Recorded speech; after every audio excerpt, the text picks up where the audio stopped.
দায়িত্ব নেবে? আমি নিতে পারবো না। আমি ক্ষমা চাইছি তোমার কাছে, ক্ষমা। এইভাবে বলো না প্লিজ। আমি পারবো না, তুমি অন্য দায়িত্ব দাও আমাকে, আমি পারবো, কিন্তু আমি এই দায়িত্ব নিতে পারবো না। তুমি আমাকে ছি ছি ছি। তোমাকে ওর দায়িত্ব নিতে হবে। নেবো না, আমি নিতে পারবো না। এ এ নিতে হবে ওর দায়িত্ব তোমার। আমি ওর দায়িত্ব কি করে নেবো? ওকে আগে ইয়েস বলো, তারপরে চাবি। না হলে আমি চাবি নিয়ে পালিয়ে যাবো, পুকুরে ঢেল দেবো, ঢেল দেবো, পুকুরে চলে যাবে। তোমার বাচ্চা মরে যাবে পেটে ওরকম কি করলে? ওকে আমি জ্যান্ত করে তুলবো, জল খাইয়ে। কি করে? জল খাওয়াবো। জল খেলেও বাঁচবে না। কে বলেছে? এটা ঠিক আছে? এটা তো আমাদের রেন্ডির বাচ্চা, বাঁচতে বাধ্য।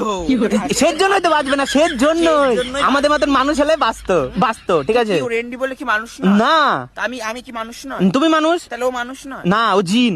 কে জিন? তোমার পেটেরটা। কে বলেছে? আচ্ছা, তোমার পেটে যদি থাকে, তোমার কত কয় মাস হয়েছে একটু বলো তো আমাকে, আন্দাজ করে দেখি। আমার এই তো 19 মাস চলছে।